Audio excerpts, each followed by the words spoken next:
যখন জীবনের সব রাস্তা বন্ধ মনে হয়, চারপাশ ঠেকে যায় নিকষ অন্ধকারে, তখনও মহান আল্লাহর পরিকল্পনা এক অমোঘ গতিতে এগিয়ে চলে। কে জানত এক ছোট্ট শিশুর দেখা সামান্য একটি স্বপ্ন একদিন বদলে দেবে পৃথিবীর ইতিহাস। ভাইদের হিংসা, অপ্রত্যাশিত বিশ্বাসঘাতকতা আর কুয়োর গভীর অন্ধকারের মধ্যেও যার ভাগ্যাকাশে লেখা হয়েছিল নবুয়তের উজ্জ্বল আলো, আজ আমরা সেই অবিশ্বাস্য কাহিনীই শুনব। আল্লাহর প্রিয় বান্দা হজরত ইউসুফ আলাইহিস সালামের সেই অলৌকিক স্বপ্নের গল্প।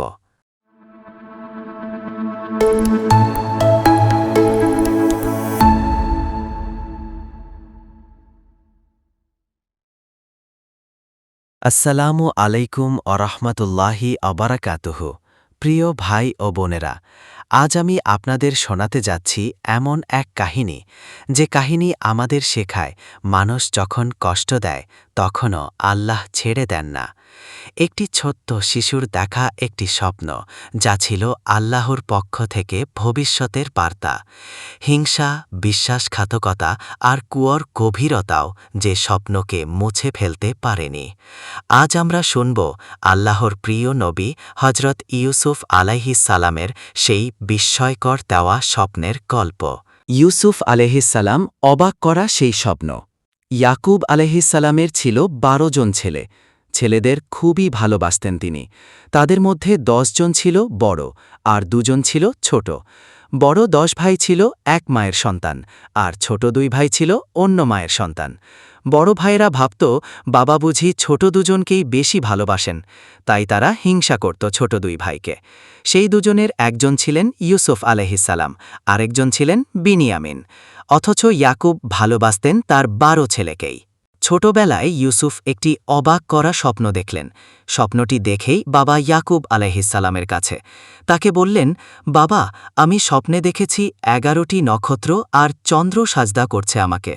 এ কথা শুনে ইয়াকুব বললেন, ছেলে আমার, এই স্বপ্নের কথা তোমার ভাইদেরকে বলো না, তাহলে ওরা চক্রান্ত করবে তোমার বিরুদ্ধে। এরপর ইউসুফের স্বপ্নের ব্যাখ্যা দিলেন ইয়াকুব আলাইহিস সালাম। তিনি বললেন, ইউসুফ, আল্লাহ তোমাকে নবী বানাবেন, যেভাবে নবী বানিয়েছেন তোমার পূর্বপুরুষ ইব্রাহিম, ইসহাক ও ইয়াকুবকে। এই ঘটনার পর থেকে ইউসুফকে আরও দেখে শুনে রাখতেন ইয়াকুব আলাইহিস সালাম, যেন হিংসুক ভাইয়েরা ইউসুফের কোনো ক্ষতি করতে না পারে। একদিন ইউসুফ আলাইহিস সালামের বড় 10 ভাই এল ইয়াকুব আলাইহিস সালামের কাছে। ওরা বলল, বাবা, কাল আমরা খেলতে যাব, ইউসুফকেও আমাদের সাথে যেতে দিন। ইউসুফও আমাদের সাথে খাওয়া দাওয়া করবে, মাঠে ঘুরে বেড়াবে, আমরা 10 ভাই মিলে দেখে রাখব ওকে। ইয়াকুব এতে রাজি হলেন না। তিনি বললেন, আমার ভয় হচ্ছে, হয়তো তোমরা ওর খেয়াল রাখতে পারবে না, তখন বাঘ এসে খেয়ে ফেলবে ইউসুফকে। ছেলেরা বললেন, আপনি কি আমাদের কথা বিশ্বাস করেন না? আমরা থাকতে ইউসুফের কোনো ক্ষতি হবে না বাবা। এভাবে নানান কথা বলতেন তারা। একসময় রাজি হলেন ইয়াকুব আলাইহিস সালাম। তিনি ইউসুফকে যেতে দিলেন ভাইদের সাথে। 10 ভাই মিলে ইউসুফকে নিয়ে গেল জঙ্গলে।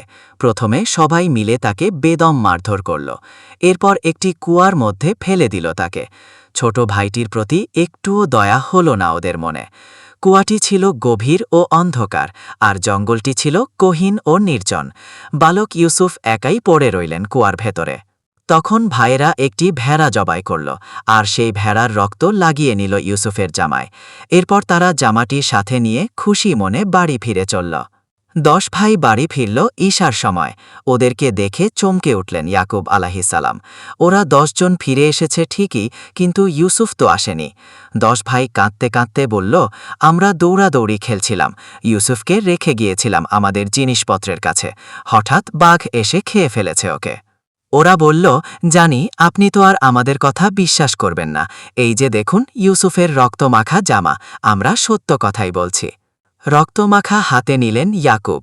তিনি দেখলেন জামাটা একটুও ছেড়েনি। বাঘে খেয়ে ফেললে তো জামা ছিঁড়ে যাওয়ার কথা, কিন্তু জামার কোথাও বাঘের নখ দাঁতের কোনো চিহ্নই নেই।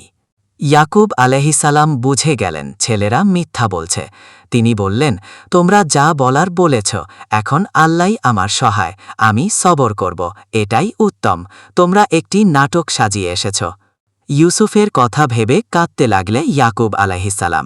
তবে তিনি জানতেন ইউসুফ এভাবে মরতে পারে না, কারণ আল্লাহ ইউসুফকে নবী বানাবেন আর আল্লাহর ইচ্ছা বাস্তবায়িত হবেই। একদিন সত্যি হবে ইউসুফের স্বপ্ন। গল্পটি সূরা ইউসুফ 12:4 থেকে 18 নং আয়াত। প্রিয় দর্শক, জীবনে কত মানুষ আসে, কেউ হাসি দেয়, কেউ কাঁদায়, কিন্তু খুব কম মানুষ আছে যাদের একটি কথা, একটি অনুভূতি মানুষের ভেতরের অন্ধকার ভেঙে আলো চালাতে পারে। যদি এই ভিডিওর কোনো লাইন, কোনো শব্দ, কোনো দোয়া, কোনো আঘাত আপনার হৃদয়ের ভেতরে লুকিয়ে থাকা কোনো ক্ষতকে ছুঁয়ে যায়, তবে সেটাকে শুধু নিজের মধ্যে লুকিয়ে রাখবেন না। শেয়ার করে দিন আপনার প্রিয় মানুষকে, যে মানুষটা হয়তো হাসে ঠিকই, কিন্তু ভিতরে ভেঙে পড়ে আছে, যে মানুষটা হয়তো শক্ত থাকার ভান করে, কিন্তু চোখের পানি মুছে নিজের কষ্টের কথা কাউকে বলতে পারে না। আপনার একটি শেয়ার কেউ ভেঙে যাওয়া মন নিয়ে দীর্ঘশ্বাস ফেলছে, তাকে হয়তো ফিরিয়ে আনবে জীবনের দিকে, হয়তো কারো গুনাহের পথ বন্ধ করে দেবে, হয়তো কোনো ভুল করতে যাওয়া মানুষকে থামিয়ে দেবে, হয়তো কারো হৃদয়ে আল্লাহর ভয় ও ভালোবাসা ফিরিয়ে আনবে। বিশ্বাস করুন, কারো জীবনের মোড় ঘুরে যেতে পারে আপনার একটি শেয়ারের মাধ্যমেই, আর সেই পরিবর্তনের সওয়াব আপনিই পাবেন ইনশাআল্লাহ। আমি কেন এভাবে আবেগ দিয়ে কন্টেন্ট তৈরি করি জানেন? কারণ মানুষকে শুধু কথা বোঝাতে পারে না, মানুষকে বদলায় আবেগ, ব্যথা, অশ্রু, উপলব্ধি। কখনো মনে হয়েছে হয়তো আমার এই কয়েকটি লাইন কোনো প্রান্তে বসে থাকা, একাকী কাঁদতে থাকা কোনো মানুষের জন্য ওষুধ হয়ে দাঁড়াবে। হয়তো কোনো মা তার সন্তানের জন্য কাঁদছেন, কোনো ছেলে জীবনের চাপ সহ্য করতে করতে ভেঙে পড়ে, কোনো মেয়ে অন্তর থেকে দোয়া চাইছে তার কষ্ট লাঘবের। হয়তো আমার একটি ভিডিও তাদের বুকের ভার একটু হালকা করবে। আর যদি আপনার মনেও সামান্য আলো জ্বলে ওঠে, সামান্য শান্তি নেমে আসে, এক ফোঁটা চোখের পানি ঝরে পড়ে, তবে বুঝে নেব আল্লাহ আমার এই ছোট্ট এই প্রচেষ্টাকে কবুল করেছেন।